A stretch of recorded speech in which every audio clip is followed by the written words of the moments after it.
Thank you. Question number 343. Srirangappa Barni.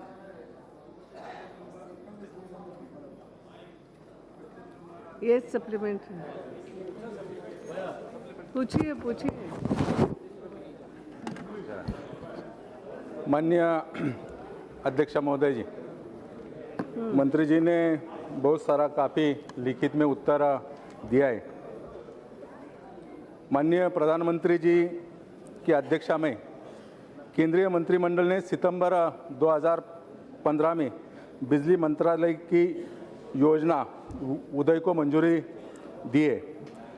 उदय योजना का लक्ष्य डिस्कॉम की वित्तीय हालत सुधारने का है. इसी से सरकार द्वारा सभी लोगों को 24 घंटा बिजली देने का प्रयास है. आज तक कई राज्यों में 24 घंटा बिजली नहीं मिल रही. सरकार का उद्देश्य 2019 तक 24 घंटा बिजली देने का है. लिखित में उत्तर मंत्री महोदय ने दिया है. नवंबर 2015 में उज्ज्वल डिस्कॉम इंश्योरेंस योजना उदय की शुरुआत से भागीदार राज्यों द्वारा वर्ष 2015-2016 से 2016-2017 तक वार्षिक हानियों में लगभग 11,000 रुपये की अंतिम कमी की सूचना दी है. मैं मंत्री जी से पूछना चाहता हूँ, ये कौन से राज्य है जो 11,000 करोड़ रुपए अंतिम कमी इसमें आई है? अध्यक्ष महोदय, उज्ज्वल डिस्कॉम एश्योरेंस योजना एक प्रकार से बाकी पहले जो योजनाएं आई थी उनसे फर्क इसलिए था कि इसमें सिर्फ वित्तीय सुधार नहीं, ऑपरेशनल सुधार भी करने की योजना और लंबे अरसे तक कैसे ये डिस्कॉम्स प्रॉफिट में ही चलें और ये नहीं हो कि फिर से वो लॉस में जा सकें. उसके लिए भविष्य में भी अगर वो कोई डिस्कॉम लॉस करे तो उसको राज्य सरकार के ऊपर भार आएगा, राज्य सरकार को पूरा करना पड़ेगा और बैंक से लोन उसको नहीं मिलेगा उस लॉस को पूरा करने के लिए. ये विशेषता रही उदय स्कीम की.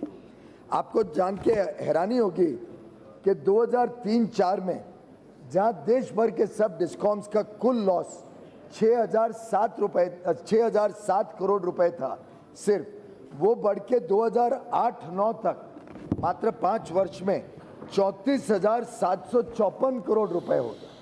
5 वर्ष में देश भर के डिस्कॉम्स का लॉस बढ़ते गया.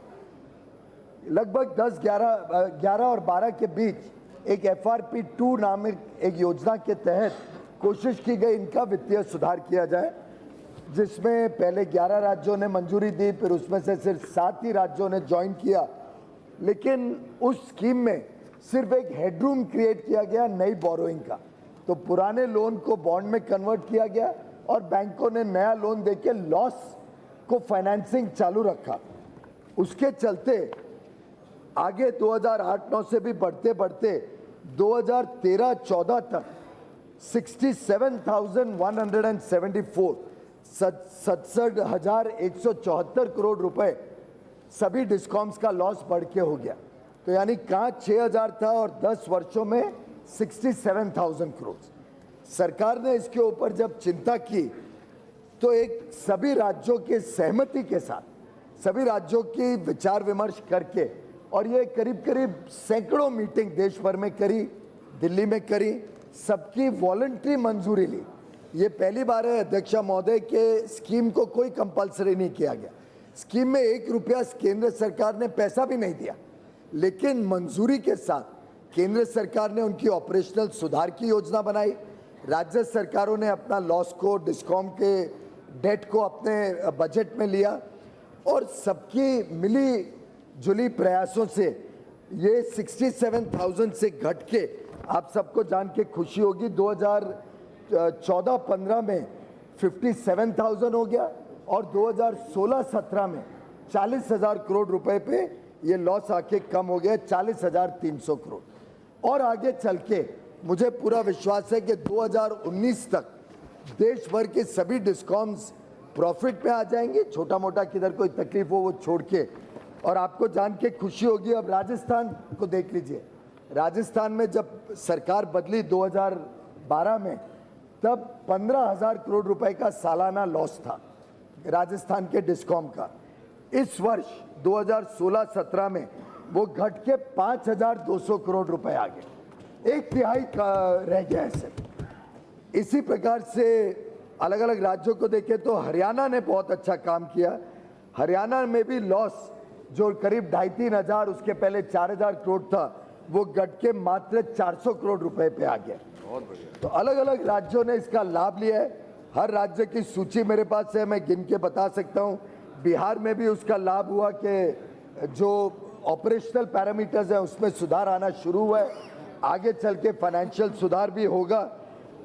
कुछ राज्य हैं जहाँ तकलीफ बड़ी भी है। जम्मू कश्मीर के विशेष कारणों के कारण वहाँ पे योजना के तहत हर गांव तक, हर घर तक बिजली पहुंचाने में विलंब हो रहा है, कलेक्शन एफिशिएंसी में विलंब है। तो राज्य सरकारों के सहयोग से हम इसको पूरी तरीके से सुधार कर पाएंगे, मुझे पूरा विश्वास है। Second supplement. माननीय अध्यक्ष महोदय जी, मंत्री जी को मैं धन्यवाद देना चाहता हूँ। उन्हें बहुत सारे इस बारे में, विषय के बारे में विस्तृत रूप से जवाब दिया है। माननीय अध्यक्ष जी, उदय स्कीम के तहत हमने एकात्मिक ट्रांसमिशन कमर्शियल घाटा 15% लाने का उद्देश्य रखा है। इसलिए सरकार ने स्मार्ट मीटर लगाने की कार्रवाई करने की योजना बनाई है। लेकिन सरकार के वेबसाइट पर जो जानकारी मिल रही है उसके मुताबिक 500 यूनिट अधिक उपयोग करने वाले ग्राहकों को 2017 तक सभी को स्मार्ट मीटर देने का उद्देश्य रखा है। लेकिन आज तक सिर्फ 3% ग्राहकों को स्मार्ट मीटर दिए गए। इसी तक 200 यूनिट के ऊपर के ग्राहकों को 1% काम किया है कि यूनिट देने का। अनेक राज्यों में अभी तक 0% काम हो रहा है। ये सरकार, अपनी सरकार ये उद्दिष्ट कब पूरे करेगी? पूछा माननीय सदस्य ने। स्मार्ट मीटर से टेम्पर प्रूफ मीटर लगता है, लोगों को चिंता कम होती है कि गलत बिलिंग आएगी, उससे चोरी भी रोकने का एक साधन बनता है। इसलिए सरकार का उद्देश्य था और उदय में हमने स्टिपुलेट भी किया था कि 500 से अधिक जो यूज़ करते हैं उनको तो कंपलसरी स्मार्ट मीटर तुरंत लगे, आगे चल के 200 से अधिक पे लगे। लेकिन स्मार्ट मीटर की जो आज के दिन कीमत है वो लगभग 8,000 10,000 से लेके 15,000 के बीच स्मार्ट मीटर की कीमत आती थी, जो अभी के स्पेसिफिकेशन थे। फिर हमने कई राउंड ऑफ डिस्कशन स्टेट्स के साथ किए और मैं स्टेट से सहानुभूति रखता हूँ कि इतना महंगा स्मार्ट मीटर लेके लगाना और फिर उसकी कॉस्ट रिकवरी करने में उनको तकलीफ आती है। इसलिए हमने BIS के साथ मिलके और सेंट्रल इलेक्ट्रिसिटी अथॉरिटी ने पूरे स्मार्ट मीटर को एक प्रकार से सिंप्लीफाई किया। पहले के स्मार्ट मीटर में बहुत सारे ऐसे फीचर्स थे जो भारत के परिप्रेक्ष्य में जरूरी नहीं थे। तो अब एक simplified version of smart meter, जिसके प्रमुख उद्देश्य है कि वो टेम्पर प्रूफ हो, उसको कोई गलत रीडिंग खराब नहीं कर सके, और दूसरा कि उसकी रीडिंग लेने के लिए लाइन्समैन ना जाए, जिससे भ्रष्टाचार वगैरह की संभावना खत्म हो। कंप्यूटर में डायरेक्ट वाईफाई के माध्यम से या इंटरनेट के माध्यम से वो रीडिंग आए। तो ये स्मार्ट मीटर हमारा अंदाजा है कि 1,500 से 2,000 रुपये शुरू में, और जैसा हमने LED में 310 की चीज़ 40 रुपये पे ले आए, मुझे विश्वास है कि ये भी 8, 10, 15 हज़ार की चीज़ हम 1,000 के नीचे लाने का हमारा लक्ष्य है स्मार्ट मीटर। और जैसे ही वो होता है तो मुझे विश्वास है कि देश में हर एक मीटर को सभी राज्य सरकार खुशी से बदल के स्मार्ट मीटर करेंगी। आपको जान के खुशी होगी, उत्तर प्रदेश की नई सरकार ने 40 लाख और हरियाणा ने 10 लाख, ऐसे मिलके 50 लाख नई कल्पना के स्मार्ट मीटर, ये सिंप्लीफाइड वर्जन, इसका टेंडर ऑलरेडी इशू कर दिया है, नोटिस इनवाइटिंग टेंडर, और जल्दी उसकी बिडिंग वगैरह शुरू होगी। जैसा आप जानते हैं हम सब कुछ परचेज करते हुए बिडिंग करते हैं जिससे बेस्ट प्राइस, लोएस्ट प्राइस आए और भ्रष्टाचार की संभावना खत्म हो जाए।